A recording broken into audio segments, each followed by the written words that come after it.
Hello, this is Bad Vibes.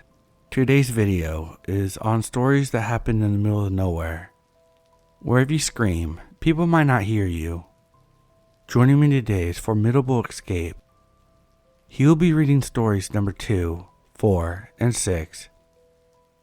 If you like his narrations, please go check out his channel. It will be linked in the description and pinned comment. And sit back, relax, and enjoy.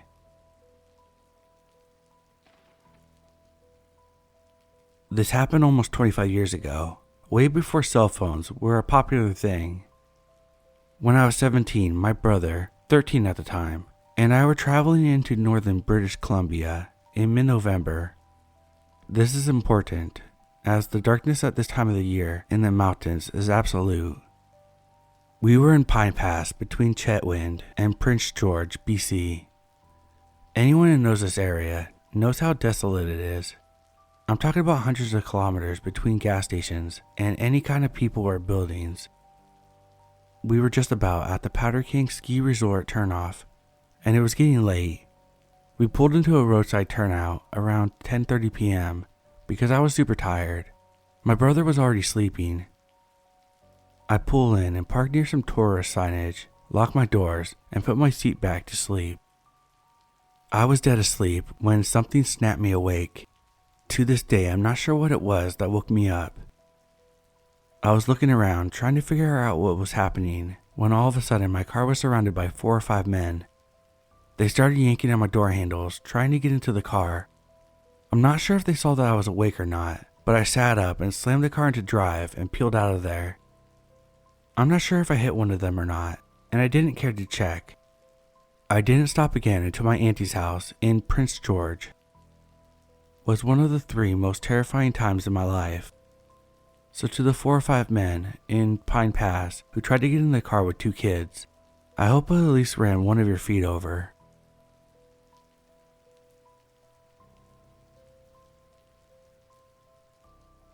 My ex-boyfriend and I did a rainforest walk, which drops deep down to the bottom of the forest. No other cars were in the parking lot, and we didn't come across any other hikers. We had it all to ourselves and had a great time, for the most of it. As we were walking up, my ex was ahead of me and suddenly stopped, raising his hand to signal for me to stop with him. I looked up, and there was this woman standing up ahead of us, staring right back. She looked normal, but I got a chill as soon as I saw her. She had dark brown hair, which I only noticed because it contrasted so strongly against her cardigan. And her cardigan was all I could focus on. It went right down to her feet and was bleach white, totally clean, as if it had just been bought off the rack. I thought about how ridiculous it was to wear while hiking. We stood there totally motionless, just staring back at her for what was probably only about 30 to 40 seconds, but felt like a lifetime. We didn't feel immediately threatened, but there was no way I was going to take a step towards her. Instead, I felt this weird kind of stillness, as if the forest around us froze in time and went silent. She finally turned around and started to walk slowly back up the trail. We watched her and waited, not saying a word to each other, until she was well out of sight, before we began walking again. The parking lot was still around half an hour away, and we walked in silence, both a bit on edge and trying to listen for any suspicious sounds. We didn't see her or anyone else for the rest of the trail, and still, no cars were in the parking lot when we returned. It was absolutely the strangest experience I've ever had in the outdoors.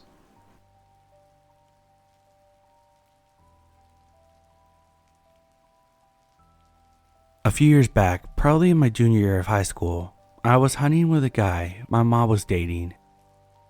He was a strange character in and of himself, such as talking about wanting to kill a bear with a knife just to be able to say he did it. I'm not much of a hunter, but I like to go sit in the woods and relax, and if all I gotta do is hold a gun to do that, sign me up. Anyhow, this guy led me deep into the woods. Felt like we walked for a mile, and I get set up by a tree, and he sort of walks off to find his own spot. So I'm just sitting there by myself, enjoying the peace, and about an hour or two passes. I start hearing twigs and such snapping, like someone was walking behind me. I take a quick glance back, thinking he's finally coming back to get me, but it was not him. There was a guy in a sweater and khakis, who upon reflection looked a lot like the human version of Ned Flanders from The Simpsons. I just turned back around, thinking he's gonna keep walking, but he comes up right behind me and stood there for what felt like 10 minutes before finally saying, "You out here by yourself?" Which is the wrong thing to ask a stranger in the woods, cause I was freaked out. I basically just pointed to a random direction and said that there was someone over there with me. He went back to standing quietly. Meanwhile, I'm thinking it might be time to flip off the safety on my rifle, but without saying a word, he just turned around and walked off again. Needless to say, I couldn't get comfortable for the rest of the time in the woods that day. The guy I was out there with didn't see him and probably thought I was just making this shit up for a good story, but that still freaks me out to this day.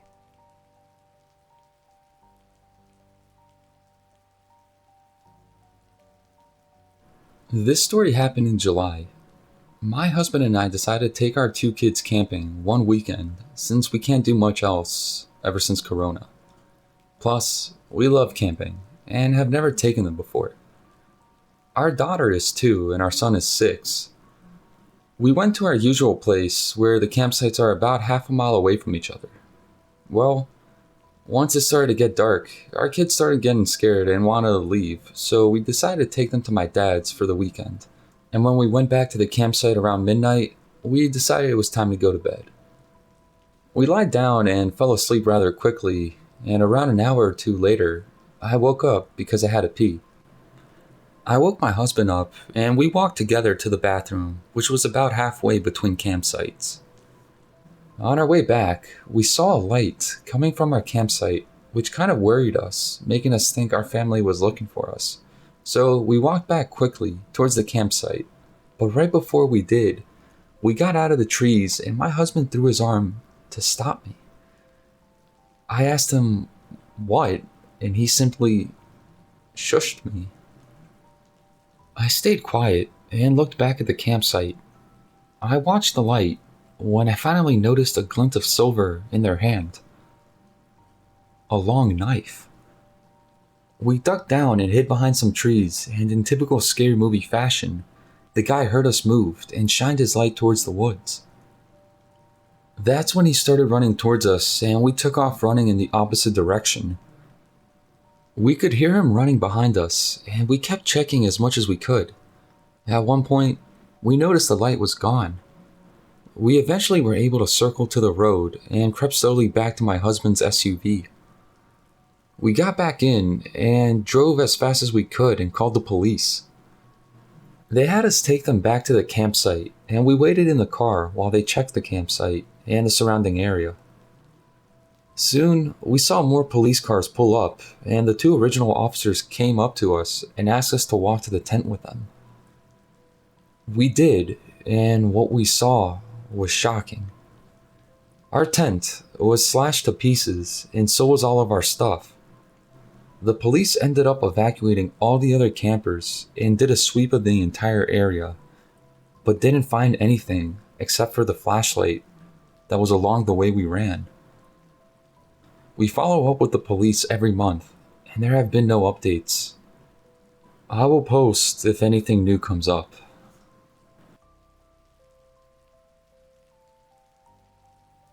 Okay, so this happened to me when I was 17. My now fiance and I lived in the mountains and used to smoke up the green often at this point. We decided to go up to our favorite parkway to smoke a bit. I talked about this parkway in a post about a year ago, but let me explain real fast. The parkway has a long road up a mountain which pulls off to look either at the mountains or down at the city. We went to our favorite pull off, which is about 25 minutes up the mountain. We smoked and hung out a while. Unfortunately, we didn't realize how fast it was getting dark and the cold front moving in. At that moment in time, I felt confident that I was sober enough to be able to drive home without a problem. So we started heading our way down. Long story short, I found out real fast that I was overconfident and was still too high to drive down. So I asked my fiance if I could stop and pull over, sober up a bit more, which he was perfectly fine with. So this is where the story starts. I pull off at the next one I see, and a car is already parked there. We parked about 15 feet away, and it happened so fast that I couldn't even get a full breath in. My fiance goes, "What are they doing?" And when I look over at the guy in the car, it looks like he's on top of someone. Fiance says there's a girl in the car as well that I didn't see. What was really weird is it honestly looked like he was choking the girl, but we couldn't tell. I mean, no judgment, maybe it was something they were into, but our high minds were like, fuck that. I told him what I saw and was gonna start driving, but it was gonna be slow, so just bear with me. Again, unfortunately life always has other fucking plans. The pull-off we went into had one exactly across the other side of the street, where we didn't see a black GMC truck sitting there. Well, right when I was about to pull out, the truck was weirdly already waiting for me to pull out, with its headlights off. It's completely dark at this point. Right when I pull onto the road, he turns his lights on, and is immediately on my bumper. At this point, I am high as fuck, freaking out, trying to get down this mountain. Anyways, he followed me all the way down the mountain, not even backing up a little bit. I get on the highway and the truck is pulling in front of us, trying to get us to slow down, and keeps flickering his turning signals back and forth to get me to pull over. This happens for about 2 minutes before my fiance goes, "Slow down to 10 miles per hour," which is dangerous on a road like that. He had his reasons why he thought it was a good idea, I just don't remember. But once I did, the truck quickly sped away really fast. It didn't make any sense, and we think there's a chance the people could have been messing with us. And I have no idea if seeing the guy choking someone and then being followed by another car were related, but it was weird. I definitely don't smoke and drive anymore.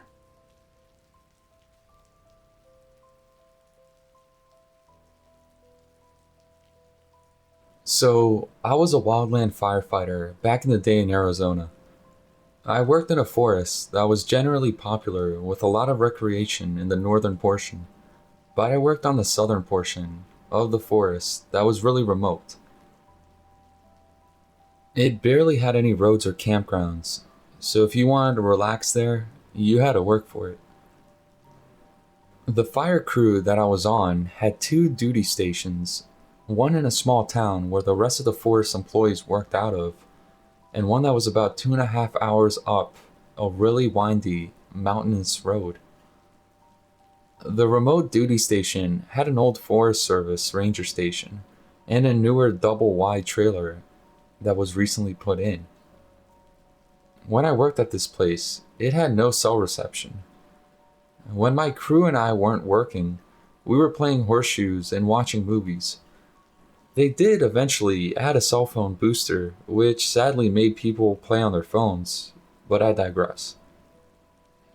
Regarding my creepy story, I want to keep it pretty simple, but my supervisor from the crew had experienced some weird things as well as working up there. There was one night, he told me he was cowboy camping, which is basically sleeping outside with no tent, and he kept getting a weird mucus-type drop of liquid on his face. He kept looking around and even yelling, and no one was around him. He told me he wasn't below any trees, so it wasn't any tree sap. He never slept outside there ever again, which leads me to believe he was telling me the truth. Now, for my story, I have had other interesting experiences at that remote duty station, but this one was scary. It was the night of 4th of July, and we weren't on a fire, so the crew was playing horseshoes and having a good time. Everyone went to bed pretty early because we were going to have a PT hike the next day. I had my own small room in the double-wide trailer, and my bed was situated next to a big window. I started dozing off, but felt awake still, and I hear one of my coworkers outside my window asking me to come outside. I was laying on my side, facing the window, and I didn't look up. but I felt their presence by the window. It felt as though something tall was looming over me from outside.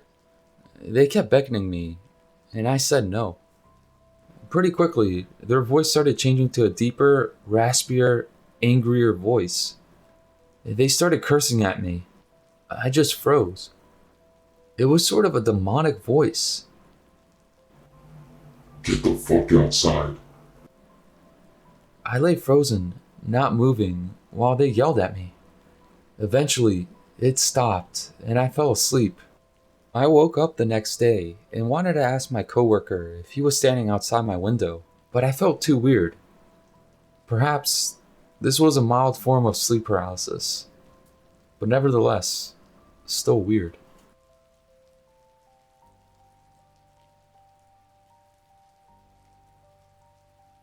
Years ago, I was walking my dog with my sister at a farm right by my house. The farm owner, a nice lady who still runs it today, let the public use their farm and woods for free to walk their dogs as long as the dogs stayed on their leads when by the farm animal pens and fields. The farm was quite big, and if you walk further in, there's little woods at the back of it which are normally quite deserted. We always feel safe walking here though, because we've both known the farm owner since we were babies, and the walls surrounding the farm are massive and couldn't be easily climbed over, if that makes sense. Anyway, we go into the farm and make our way to the woods, because in the woods we can let our dog off the lead. After we let him off his lead, he starts walking around. The woods go in a big circle around the farm, so we usually just do a lap of the woods before coming back into the farm and going home. We were walking along chatting, and then sitting ahead of us on a fallen down tree log was a man. He was just sitting there. What I mean is, he wasn't drinking coffee he had bought from the little farm shop at the farm. He didn't have a dog with him. He was just sitting on a log staring straight ahead at the trees and the woods. We carry on walking, and as we come close to him, he suddenly looks over at us quite quickly and says, "The only way out of this place is over there," in this monotone voice, and points at the woods, which is a part of the woods that just leads to more woods and then to a brick wall that surrounded the farm. We just ignored him and carried on walking. We told the lady who owns the farm that there was a man in the woods, and she said she hadn't seen anyone go in there before us, but asked us nevertheless what he was doing. We said he wasn't doing anything, just sitting there, but we did tell her what he said to us. She looked confused and went into the woods with us and asked us to show her where he had been, so we did. We showed her where he had pointed, and she said, "That leads to the wall that used to separate the farm and the railroad tracks." Apparently, years before there was a railway next to the farm that just stopped being used for whatever reason, some 30 years before. Now just sits there overgrown and desolate. Don't know what that man meant about that being the only way out of the woods, but the whole thing made me feel unnerved. We never saw him again, and neither did the farm owner.